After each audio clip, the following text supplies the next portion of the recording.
welcome back to the Washington Outsider Report on the Coalition Radio. For those newly joining the program, my name is Irina Zuckerman. I'm the editor-in-chief of the Washington Outsider. Today we have a special guest with us, Habiba Marhoon. She's an Afghan-American women's rights activist. She's the founder and president of the Liberty Coalition, and she has been active in this area since she was 11 when she first started with BBC, and has been working in human rights and women's rights and with the Southeast Asian communities all this time for decades. And today we're here to discuss what has what has been the situation on the ground in Afghanistan since the Taliban has taken over, in particular the details of the situation of women. Previously, on this program, we discussed the overall humanitarian situation, the poverty, the economic issues, and the climate issues related to the situation. There are some of the political issues as well. Today, we are going to go in depth and discover what is happening to women, what goes on behind the headlines, and how this has come to pass. What deals have created this untenable situation. Habiba, thank you so much for joining us. Before we get into the heart of the matter, could you tell us a little bit about yourself, how you got involved in all of this, and what has been your focus? Thank you so much, Irina. Thank you for having me. Well, I was born in a very political family. So since childhood, I was aware of the political situation of Afghanistan. Meanwhile, as a woman, when things impact you, that's when you become more emotional and more involved in activism. And especially in a society like Afghanistan. That's also my case. Growing up as a refugee, facing discrimination, facing, society pressurizing you, and knowing the political structure because of my family and the background, that has brought me in this place that I'm in right now. I have been working with the South Asian community since I was a child, mostly after I graduated from high school. During my high school, I started Desi Club, South Asian Club, that we call it. We used to create events and programs. And then from there, I started working on Balochistan, human rights for Baloch people of Pakistan specifically.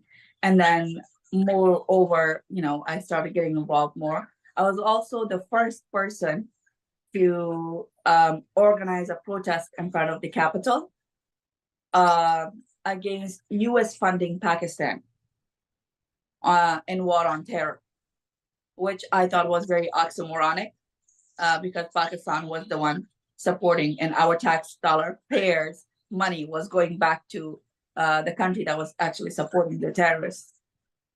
From there, after graduating my university, I decided to go back to Afghanistan and work in Afghanistan. I got involved with President Ashna Ghani's team. I was advisor during campaign, I was advisor to their cultural and media committee. I worked over there. And then slowly I went to the office of the president. And then I was promoted as a technical assistant or technical aide to President Ashraf Ghani and the Youth Diaspora Affairs. After the fall of the Afghan government, as everybody knows, Taliban has what makes the Taliban Taliban are two things. Their anti-woman agenda and their suicide bombers. So after the fall of the Afghan government, it was very obvious that the women of Afghanistan were going to suffer.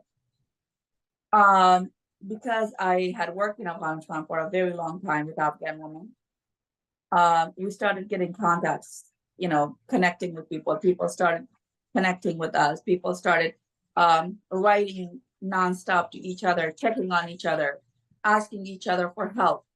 And exactly at that time, so on August 15, 2021, That was when the Taliban took over Kabul.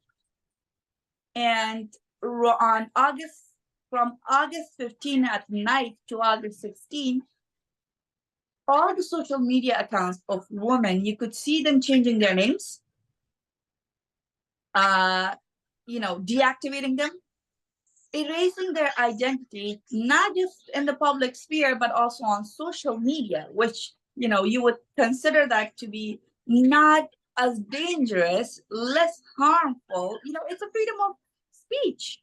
Everybody has the right to be able to argue, to write their opinion, to share their opinion about governments and rights. And and that was when women started asking for help, asking for support. Because in 2023, we had started Pashtun Women Viewpoint, and then I was involved in different other women's activism in Afghanistan. They started connecting and contacting us. And that was when I started the Liberty Coalition and went back helping those women. Since then, the situation has been quite precarious. Women judges and other active women have had to flee the country for fear of retribution. But what is it like for average women? We have heard about the impact of the guardianship system. Women can't leave the house without the guardian. They can't work in most professions. They can't attend universities. They have to cover themselves fully, and essentially they have been isolated and erased from the public sphere. How does that reflect on women? What are the details behind the headlines we have seen? We have heard about these laws, but what about their actual impact? The actual impact in terms of on women in Afghanistan inside. Mm-hmm. Violence against women, domestic violence has risen at its peak. Suicide, 15 years, 16 years younger than that, girls are committing suicides in different provinces of Afghanistan. Reports have been given. The UN knows about it. The Amnesty International knows about it. All the international organizations know about the impact that's having on women inside. But it's also the impact that is on an international level. It has ruined the image of Western countries. It has ruined the image of European countries and also United States of America, who went to Afghanistan, who had promised that they're going to help Afghan women. That image that was created of helping women for their rights, for equality, for democracy, it hasn't just impacted women on the ground that are committing suicides, that have tons of psychological issues right now. Tons of them. I get messages, and I will be more than glad to show, without sharing the numbers, with your audience, to see where one woman just yesterday wrote to me, said, "For God's sake, my only hope is you and the God. If you don't help me, we don't have anyone here anymore." I get messages like that. Now, what does it say about countries that promise them to help? So the impact is, no matter how many times we think that it's only on the ground on those women, just that in that one geography, it hasn't stayed there. It has impacted every other country that was involved in Afghanistan that has promised those women. The overwhelming amount of media attention has been devoted to refugees, to people who fled the country, but not nearly enough is being said about those who remained. In part, I'm guessing because it's too much of a shame to cover the situation for people who cannot be helped, especially when the international community has failed them so completely. So the focus is on the refugees because this is the people who are being helped in some capacity.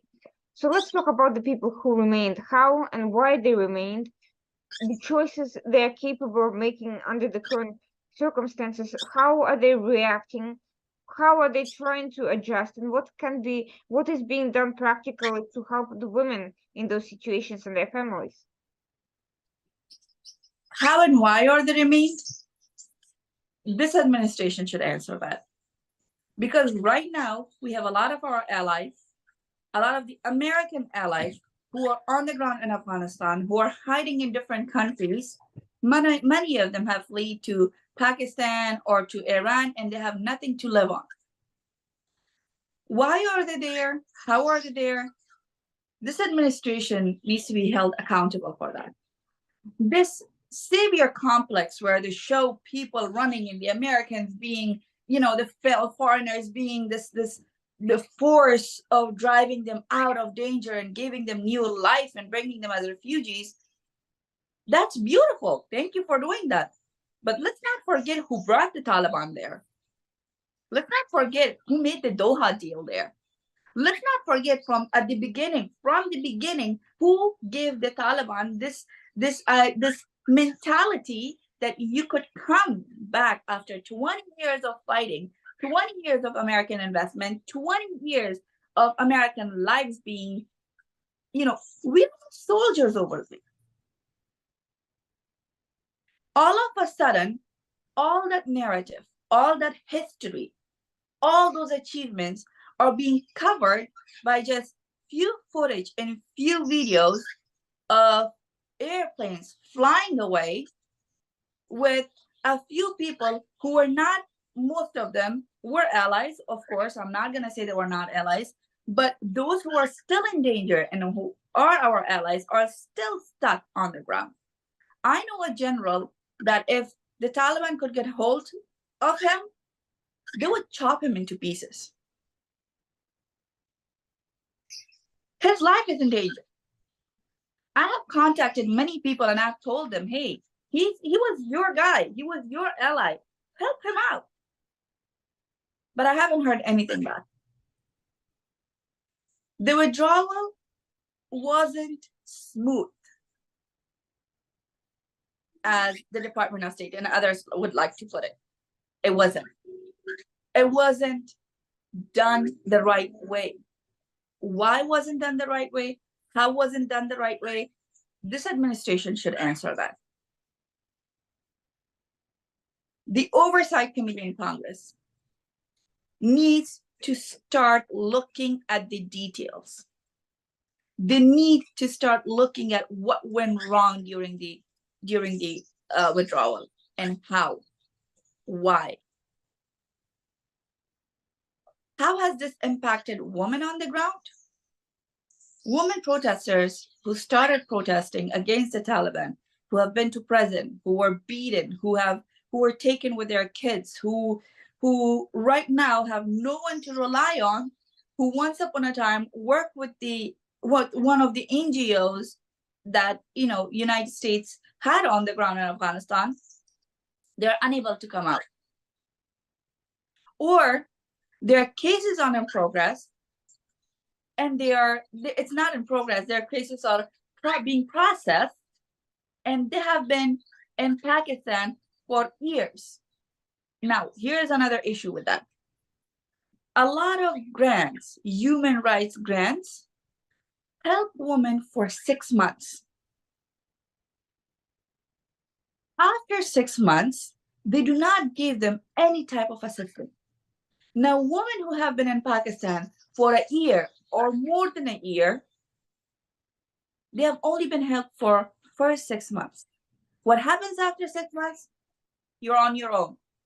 Live on the street in a refugee camp or in somewhere else, wherever. Where you have kids, you have family, whoever you have, nobody cares about them. No assistance. So what do? They turn to people like us who are abroad, Afghan American, diaspora, asking them for help, asking them for assistance. But we get tired of raising these issues nonstop. We get tired of telling governments, telling people to help these women one way or another. This entire withdrawal was a mess.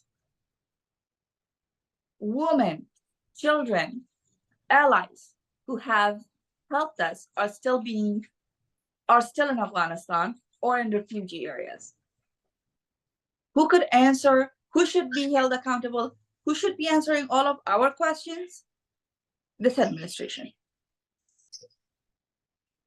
So my question for you, these women who've escaped to Pakistan to Iran, is there any sort of integration process the way it exists for the refugees in the US, or are they essentially abandoned? Do the countries hosting them, I mean, not the US, but the countries hosting them, do they provide any sort of social net or any sort of process to provide them with jobs or housing or anything else? No. Now here's another thing. Pakistan has taken millions of dollars under the name of these refugees and assisting US for evacuation. I don't remember the exact number, but I think it was 18 million or 80 million. I don't remember the exact number that since 2021, the Pakistani government has taken. It was just in 1 year, but I will look at the number and I will send you the information as well. Mm-hmm. So you can correct me. But at the same time, they have arrested Afghans in Quetta, in Karachi, in Islamabad. They have threatened them. Their visas, they have refused to renew their visas. They have footages of women and children being put in cages. It's all over the internet, but no response from anyone. We have contacted different entities, different people. We have raised our voices against what's happening in Pakistan. Nothing from anyone. As far as Iran is concerned, of course, everybody knows Iran. I think I don't even need to say anything about how Iran treats Afghan refugees and how they have been treating them for years. So no proper assistance by the government, even though these governments have taken money from the US and UN and other different organizations. And there's no integration program, by the way. No integration program, no specific law about these people to be able to integrate in the society, nothing. Let's talk about women protesters, because when in Iran there were social unrest and uprisings, the women protesters received international attention, in at least moral support. I wouldn't say the political support went nearly as far as it should have or could have, but at least a lot of international attention in the media and from organizations. Why hasn't that been the case for the Afghan women? We hear almost nothing about the women protesters in Afghanistan, even though, if anything else, the situation is even worse, far worse from what I understand. I agree with you. And the situation, Afghanistan was called hell on earth for women. Iran, if nothing, they can go to schools. They have their education. I was looking at videos of girls dancing in a metro. They have metros.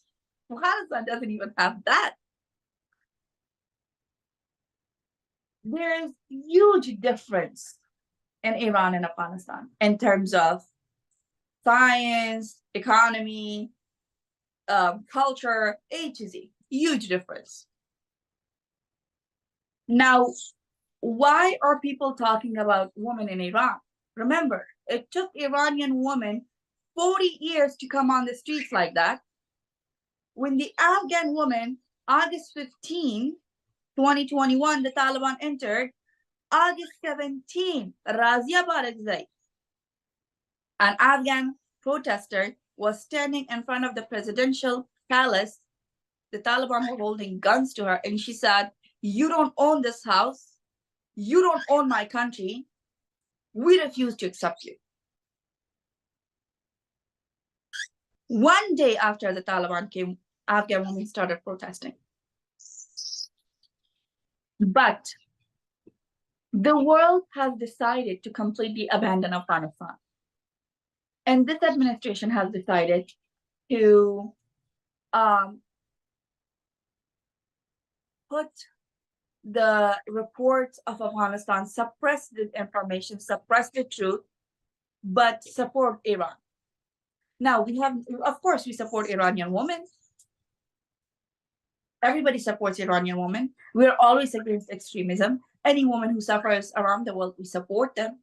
But there are also this selective truth, selective judgment, and selective reality for some people that has brought in a lot of anger in Afghan women. That we were your allies, we worked with you, you trained us, now you're abandoning us. You're not even listening to us hearing, but you're hearing and listening to other women. And that doesn't mean you shouldn't listen to other women. It means hear it out loud as well. Afghan protesters, they have been on the streets nonstop. If couldn't be on the streets, inside their houses, on social media, using different media sources and platforms, raising their voices against a terrorist group. Remember, they have the Taliban right now in their ministry. The Taliban have a suicide squad right now, official suicide squad. And these women are standing up to them. So your question is something that we have been complaining about it nonstop. And we're asking the world to pay more attention to those women. But this administration has somehow decided to hide and bury the truth. You just mentioned the official suicide squad the Taliban has. Now, in most of the Muslim world, suicide bombing is condemned, but the Muslim Brotherhood and its leadership, specifically Qaradawi, who is now dead, have in the past endorsed suicide bombing. Is there a connection between the Taliban ideology and that circle of Muslim Brotherhood scholars that has in the past endorsed suicide bombing, or is that some other source that they are relying on for their to justify that sort of killing? Of course, of course. I mean, and the Taliban have actually, their leaders and others have quoted the Muslim Brotherhood many times. Yes, yes, they're brothers in jihad and brothers in terrorism.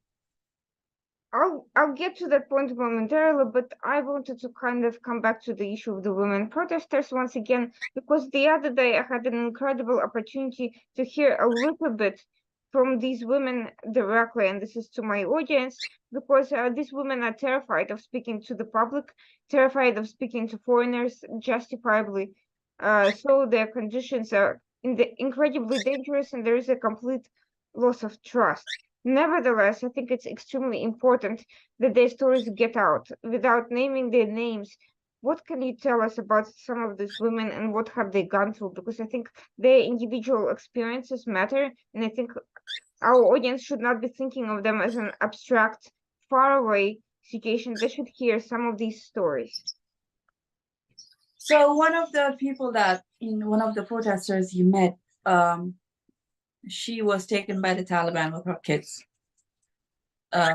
two very young kids, children, and she was in prison. She was also in prison recently, a few days ago, for more than 24 hours.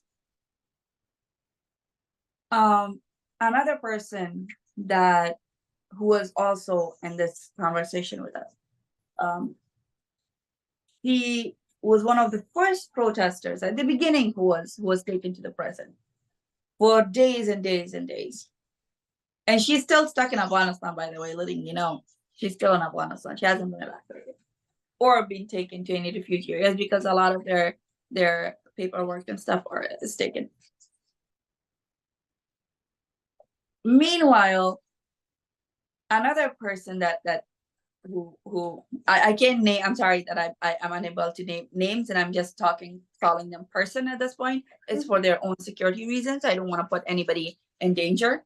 So I'm just gonna be, excuse me, I'm just gonna be you know, hiding their names. And once I know that they're in the safety, then we can continue taking their names and putting their photos to the stories that we're saying right now. One of the people that you spoke to, she had received threats for her social media. She was told not to write certain things on her social media. Another one was a student who decided to protest, and her family didn't want her anymore because of the stories and the cultural stigma and stuff related. Now, this is probably something that Western audience know about, that stories like this exist in Afghanistan.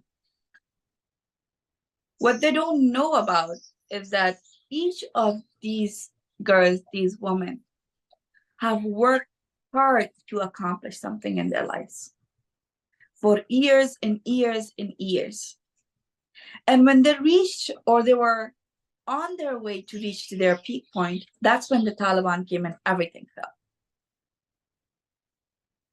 Many would say, why are they putting their lives in danger they're on the streets? They could just not do that. They don't have to do this. But they don't have a choice. They're not allowed to leave their homes. They're not allowed to go to school. They're not allowed to go to universities. They're not allowed to work. They're not allowed to go abroad for studying. One of my relatives, far relatives, he had a visa, student visa. He took it from another country. She had an invitation. She had basically a visa of that country to go for her education abroad. She was stopped at the Kabul airport because the Taliban said that she doesn't have a male chaperone. So this girl lost her educational opportunity. She called me back and she said, she was crying, she was sobbing. She said, I will never be educated. I just have to get married and have kids. That's all. That's my future. I don't have anything anymore. These women who are fighting for their rights, who are putting their lives in danger, it's because this is the only way. This is the only thing that would give them a life, that would free them from the prison that they live right. There's no other hope for these women. There's nothing else for them. Married women going to jail with their kids. Single women being forced into marriage. Single girls being forced into marriage by the Taliban. Any journalist that, the journalists from the beginning were told to wear masks so the men cannot see their faces. Now, even if the journalist has, she looks, woman and journalists look nice, they will blur their faces on news channels. So what do you do in a situation like that? You fight, you stand up, because there's nothing else to lose. And that's what these women are doing. That's when I really want to thank you for coming and talking to these women and deciding to help them and getting involved in this. That's when women like yourself, myself, and others come to help them. And that's what I've been, asking everyone abroad. If you want to meet with this woman, if you want to hear their stories, we will be more than glad to put you in touch. One way or another, just help them. It doesn't have to be through us. We don't have to be involved in it. We will just put you in touch with them and help them. Help these women. In terms of assistance, you mentioned your work with the Liberty Coalition. Can you tell us what specifically kind of assistance have you been providing to these women? We have been advocate for women's rights for a very long time. We have leadership classes for girls. We have 50 students in leadership classes. We started coding classes for them. We have been educating them on coding at the same time. We gave them at the beginning, the Liberty Coalition was able to secure 13 scholarships for girls from one of the provinces in Afghanistan. And then we were able to put them in different STEM schools, different programs. At the same time, we are also able to put some of the women in the most vulnerable areas with these networks of women rights and women advocacy programs that are unable to have reach there. For example, in Nangarhar and Kunar and Langman, in these provinces, women who are there and they need help, but they don't have anyone or they don't have access to human rights organizations. We put them in touch with those organizations so those organizations can help them. And somehow we on the ground can assist them if our assistance is needed. If not, we put them with the right organization so the organizations can take the lead on it. That's incredible. I think a lot of the people do want to help, but they're at a loss of what specifically they can do. Now that they know that the organization exists, what kind of that you're providing practical assistance, I think people would be interested in donating, in volunteering in various capacities, maybe providing teaching skills to these women. Can you share with us the website where people can reach you if they want to get in touch? Sure. The website is thelibertycoalition.net. You can reach us through that. If you have a skill, donate your time, donate your skill. If you have a skill, donate your time, donate your skill. If you think this skill is not transferable, work with us as a volunteer on different administrative stuff or anything you think you can help. And if you couldn't do those two things, then donate money so we could help those people on the ground. But for us, the priority is always transferring skills and helping and connecting those women to the right organizations. My understanding is that there is a dire need for online jobs of various types because in Afghanistan there is no opportunity to work and they need to provide for their families, and in many cases their human rights situation is compounded by the humanitarian and economic needs. What kind of jobs are we talking about? What would be a good fit for some of these women? What kind of skills do they have? What's the best way to kind of connect them to opportunities abroad? A woman who are journalists, they could easily write reports. They could easily collect data. They could easily help in that kind of area. Women who have studied IT, they could help with the IT help. Women who were lawyers, they could help you on working on in Muslim countries and working on the Sharia law, working on the different aspects of women's rights in Islam and helping women who have faced violence in that area as well. So there are a lot of women who have a lot of skills. We just don't know the organizations who are willing to hire them at this point. We don't know if the world is ready to employ women inside Afghanistan yet. And that's what we are pushing right now. We are pushing to get women who have been studying coding with different companies inside the US. So if we could do that, then we will be able to bring in more change in Afghanistan and sort of an independence for women. That is something I think that more people might be interested in had they been even aware of that. And I hope after this video airs and after it can be shared with different people active in different fields, as a call for action, this is something that is easily doable, does not require significant resources or risks on anyone's part. It's just a common sense solution that people can do from anywhere, and that can be make a huge difference. Speaking of differences, I want to kind of circle back to the Taliban, and I was actually shocked at the cynicism that has allowed the Taliban to whitewash their anti-human rights misogynist agenda, one of which was their alleged environmental concern. They banned women under 35 from driving, claiming that it's in line with their push for environmentalism, anti-climate change initiatives, and reducing emissions. The fact that they would even make such an uh, argument is shocking, and yet there hasn't been a huge pushback against it from the environmental activists around the world or from anyone with an iota of common sense. What does it say that the Taliban can make these astonishing pseudo environmentalist arguments to support completely unethical, internationally illegal regulations? Well, everybody knows it's an excuse. They just want to suppress women. That's not a that's I don't think it's a question anymore.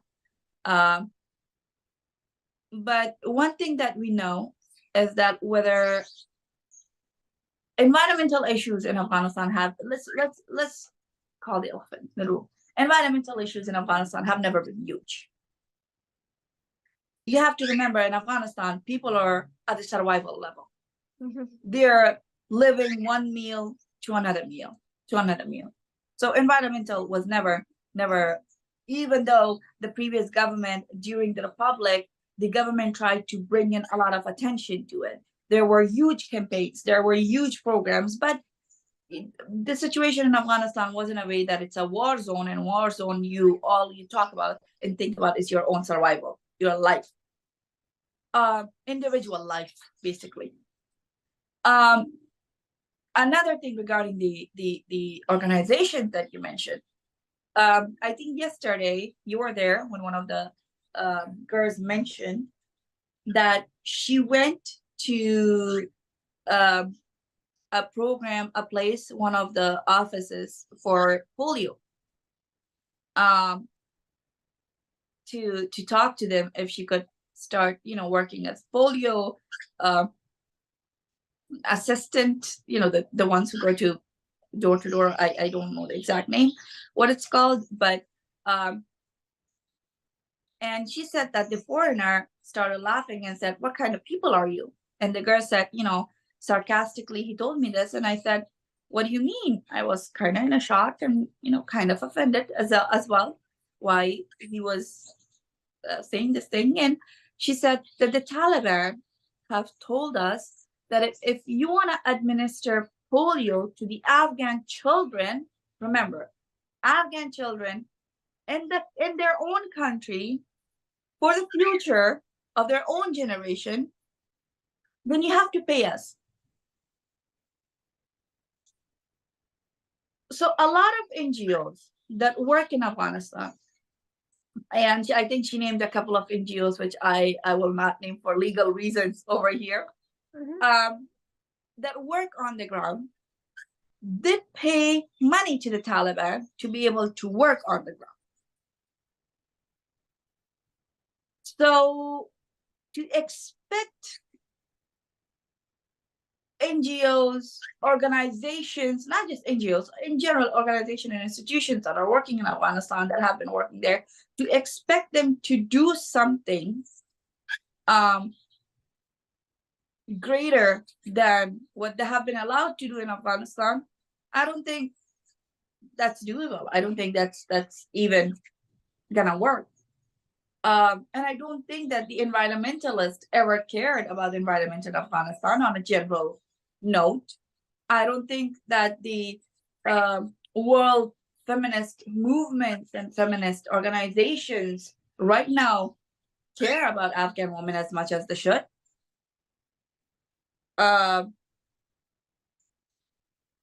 I think Well, I'm not gonna say all of them, not many care about it. I think a lot of them have been helping Afghan women, but the degree and the level that we need help is to not make excuses for the Taliban.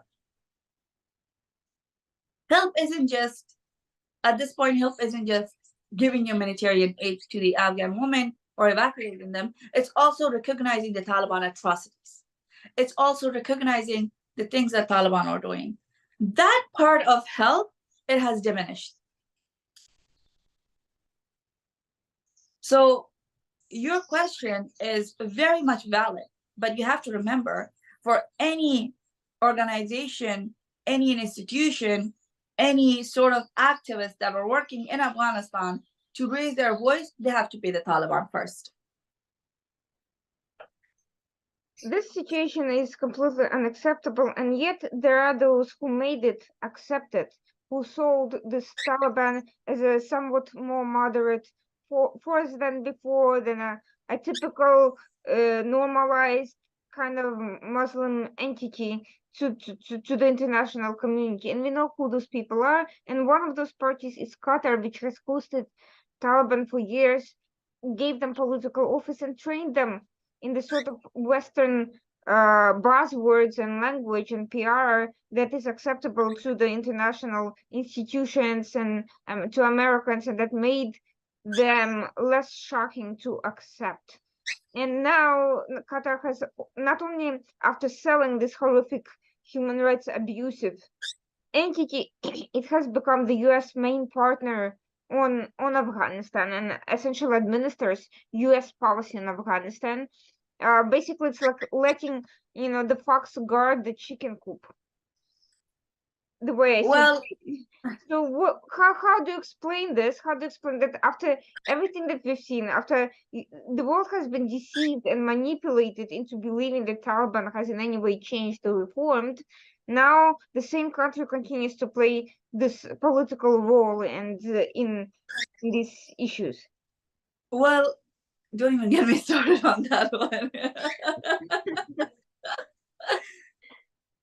To know how wrong Qatar was from the beginning of the peace talks, I will just give you a very little thing on that. To know how wrong Qatar was from the beginning was that not having education, letting women stay at home, not giving them the proper rights to be outside, which the Taliban had advocated in Qatar. Qataris accepted this as an Afghan culture. Mm-hmm. So all the human rights abuses that the Taliban wanted to basically commit, and all the violence against women was branded as an Afghan culture by the Qataris and Qatar during peace talks. So let's begin from there.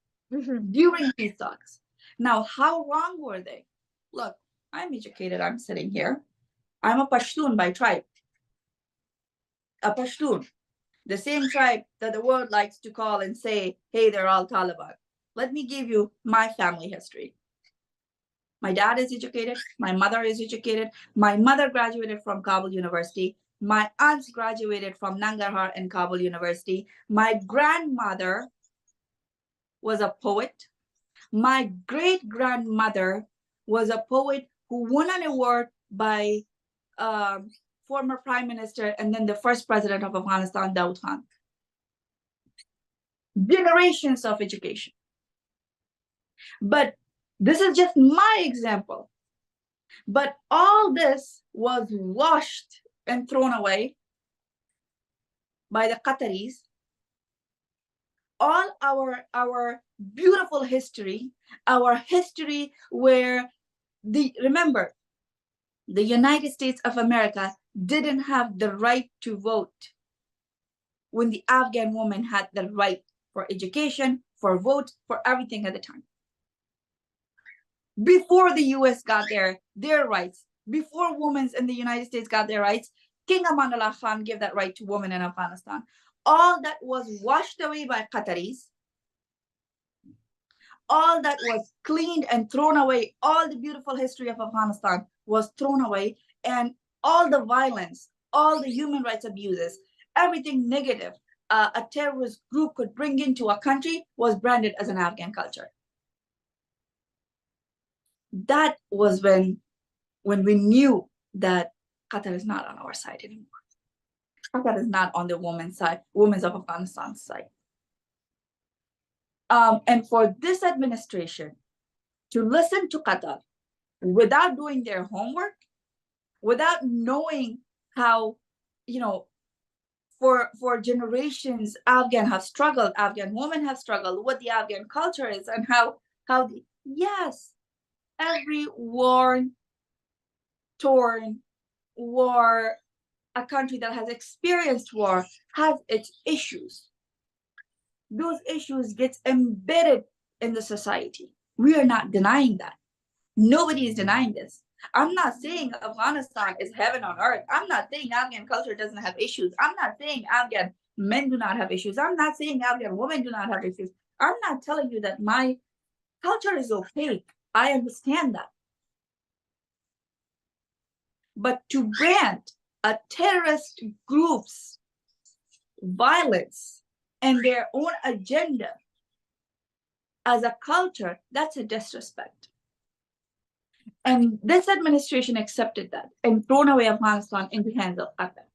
So don't even get me started on Qatar, as I said. Well, it sounds like it was a very convenient excuse for everyone involved.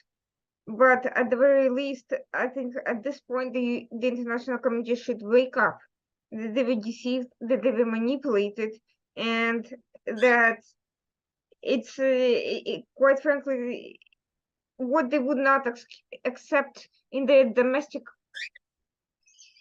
context as a stereotype against any particular group, as a racist, bigoted, and stereotype, they came to accept as an argument, and this soft bigotry of low expectations that has allowed the West to allow human rights abuses around the world under the premise that it's the culture. I think that's it's horrifying, especially when people don't even want it, and certainly not everyone does. It's a complicated society, it's a complicated story, and certainly when there's years of treachery in the making and years of countries arming and helping Taliban train, they will have military superiority that will make it, and there will be the morale and psychological dominance will be on their side. It's a simple military issue. People are not going to be as motivated to fight if their government is corrupt, if it has abandoned them, and if there's no clear leadership or hierarchy of leadership or visible support. That's all understandable issues, and they're not easily resolvable, but it also is not an excuse to abandon everyone and to use a group of terrorists as a to give them any legitimacy, and not to try to find a solution, even if it's complicated to find.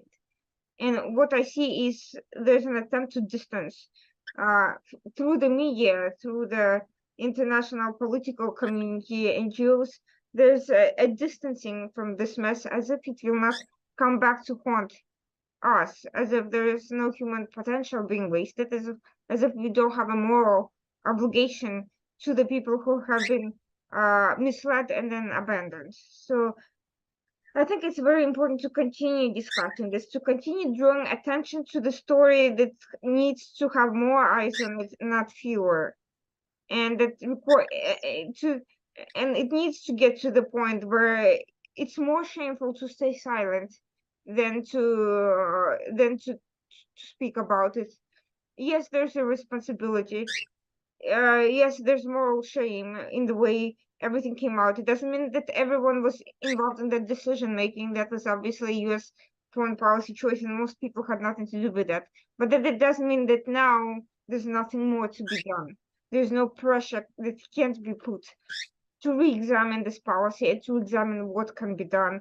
And it's voices like yours that kind of bring it all back to attention. I don't think Qatar and Taliban should dominate the conversation on this issue. I think the Afghan people should have that voice, not the people who made the decisions for them without their buy-in, without their input, without them being asked about it.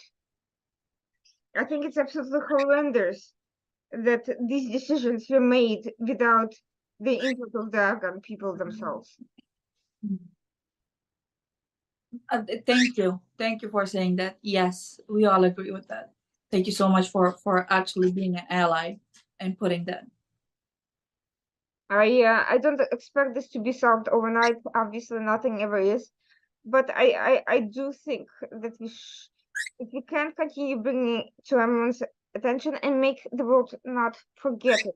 Don't Let's not make it convenient for people who took part in a very erroneous and horrific decision to get away with it. I think accountability in this case means having having the wherewithal to understand it, to admit that you've made a mistake, to do better, and that means to figure out a way to set things right.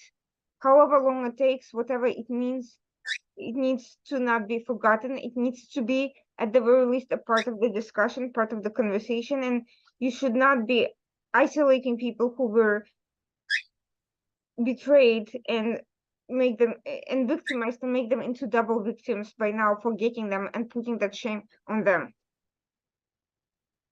I agree. I mean, there is nothing. You said perfectly, on my behalf as well.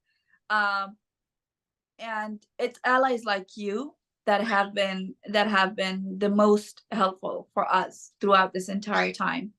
And as long as we have allies like yourself and other women around the world, I think we will be able to do that. But we surely need more people and more allies like yourself in order to send this message.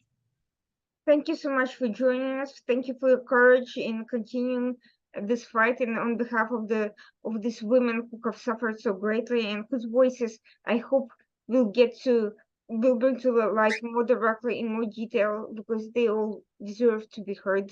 If you have these politicians who are sounding off endlessly, who've committed these crimes and who now have endless platforms and megaphones to amplify their failed messaging, then these women deserve at least no less, in my opinion. So I hope to hear from them as well in the near future, and certainly a lot more from you and your organization. For everyone watching this program, please visit the Liberty Coalition website. Please get in touch with Habiba, volunteer, at least just listen, engage in conversation, learn more. At least that's the least you can do. And for those watching us, this was the Washington Outsider Report on the Coalition Radio. With you was the editor-in-chief, Irina Zuckerman. We'll be back next Tuesday at 9 p.m. as usual. Thank you, Habiba, for joining us. Thank you for watching. Have a good night. Thank you so much, everyone. Thank you for having me. Thank you, Irina, and thank you for everything that you do for Afghan women and have been an ally. So I really appreciate that. And Afghan women owe you. Thank you.